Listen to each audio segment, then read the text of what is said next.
Scalars and vectors, यानी दोनों ही हमारे पास फिजिकल क्वांटिटीज हैं, लेकिन फिर इनमें फ़र्क क्या हुआ। जैसे चले हम स्केलर्स की बात करते हैं, जब हम किसी क्वांटिटी को उसकी मेजरमेंट करते हैं, यानी कि हम जिसका फर्ज करें मैस को मेजर करते हैं, तो अब मैस जो है वो फुली डिस्क्राइब हो जाता है उसकी मैग्नीट्यूड से, यानी यूनिट तो साथ होते ही, ये बात हम जानते हैं। जैसे मैं कहता हूँ कि एक ऑब्जेक्ट है, जैसे फर्ज करें कोई ब्रिक है, एक ईंट है, और इसका जो हम कह सकते हैं मैस जो है वो 5 kg है।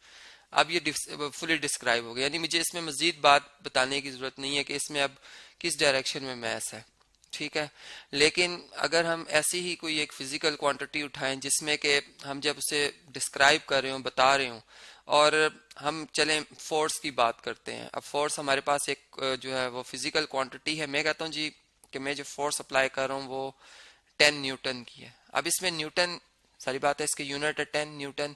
अब फोर्स में अप्लाई कर रहा हूँ, या तो हम देख रहे हो, अब मैं किसी को डिस्क्राइब कर रहा हूँ, तो यहाँ पर किस डायरेक्शन में मैं फोर्स अप्लाई कर रहा हूँ ये एक बात अधूरी रह गई। यानी क्या ये डाउनवर्ड डायरेक्शन में है, क्या ये राइट साइड पर है, क्या ये लेफ्ट साइड पर है, या फिर अपवर्ड है।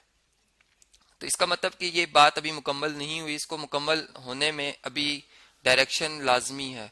तो फिर हम यूँ बात करते हैं कि जब हम फोर्स कहीं बताते हैं कि फोर्स कितनी मिकदार में है, तो साथ में डायरेक्शन भी बताते हैं कि टू वर्ड्स किस डायरेक्शन में हम इसे अप्लाई करें। फॉर एग्जांपल हम ये बात जानते हैं कि यहाँ पर हमारे पास ईस्ट, ये होता है जी वेस्ट, ठीक है, ये होता है नॉर्थ, और ये होता है साउथ, यानी राइट लेफ्ट और अप एंड डाउन। तो इस तरह से अगर हम देखें तो फिर हम ये टू वर्ड्स अगर राइट कह रहे हैं तो हमें पता चल जाता है अच्छा ठीक है हम इस सिमत में फोर्स अप्लाई करेंगे। फिर हम इसके ऊपर स्टडी भी कर सकते हैं कि अगर इसका फोर्स होगी तो फिर क्या और नताइज उसके हो सकते हैं।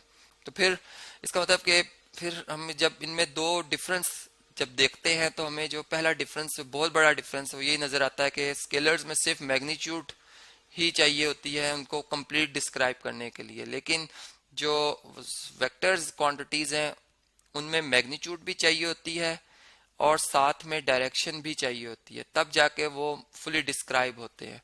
तो यहाँ पे फिर हम ये पॉइंट्स बना लेते हैं जी। ये सेकंड जो हमारे पास क्या है जी, डायरेक्शन का भी है। अब इसी तरह अगर आपके पास कुछ क्वेश्चंस आते हैं कि बताएं कि इनमें से स्केलर क्वांटिटीज कौन सी हैं और वेक्टर क्वांटिटीज कौन सी हैं, तो फिर जैसे फर्ज करें मैं बात करता हूँ, मैं ए पॉइंट से चलता हूँ, ठीक है, ये मेरा स्टार्टिंग पॉइंट है, और मैं इस तरह से एक पाथ फॉलो करते हुए इस बी पॉइंट तक आ जाता हूँ। तो अब मैंने इसमें ए से बी तक जो मैंने ये लेंथ कवर की है, मेरे कदम थे जितने मैंने गिने, से मैंने देख लिया कि मैंने इतना डिस्टेंस कवर किया है। यानी डिस्टेंस की जब मैं बात करूंगा, फासले की बात करूंगा, तो ये एक स्केलर क्वांटिटी जो कि मैं कहता हूँ चले ये मैंने 100 मीटर का फासला तय किया, ठीक है।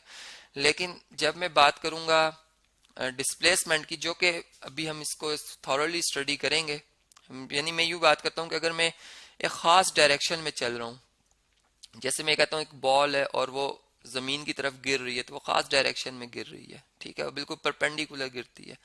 तो अब ये जो यहाँ से यहाँ तक इसने ए पॉइंट से लेकर या A1 पॉइंट से लेकर B1 पॉइंट तक जो फासला तय किया है, ये जो है ये डिस्प्लेसमेंट कहलाएगा, चूंकि ये बिल्कुल शॉर्टेस्ट भी है और एक खास डायरेक्शन में है।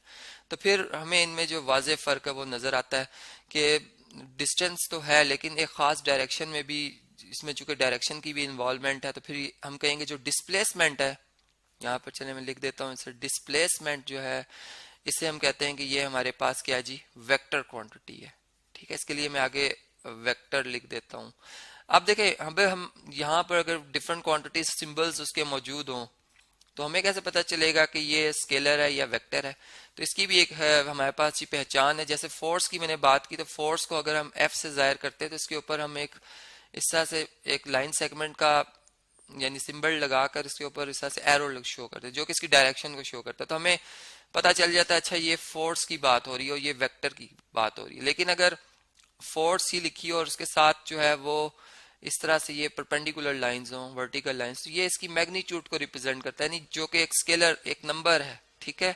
जबकि इसी के साथ अगर यहाँ पे इसके ऊपर एक हैट सा बना हो, इसे हम कहते हैं डायरेक्शन। ये इस फोर्स की डायरेक्शन को रिप्रेजेंट कर रहा है जो कि बता दी जाएगी कि टूवर्ड्स किस डायरेक्शन में आप मूव कर रहे हैं या ये फोर्स अप्लाई हो रही है। और ये जो ये है ये हमारे पास इसकी मैग्नीट्यूड थी। तो इस तरह से एक वेक्टर क्वांटिटी को हम इस तरह से डिस्क्राइब करते हैं, जबकि स्केलर जो है, स्केलर जो क्वांटिटी है हमारे पास, जैसे हमने मैथ्स की बात की तो 5 kg, बस ये बात यहाँ पे मुकम्मल हो जाती है। अब मैथ्स नेगेटिव नहीं होता, ये बात तो हम जानते हैं, डिस्टेंस नेगेटिव नहीं होता, स्केलर्स क्वांटिटीज हैं।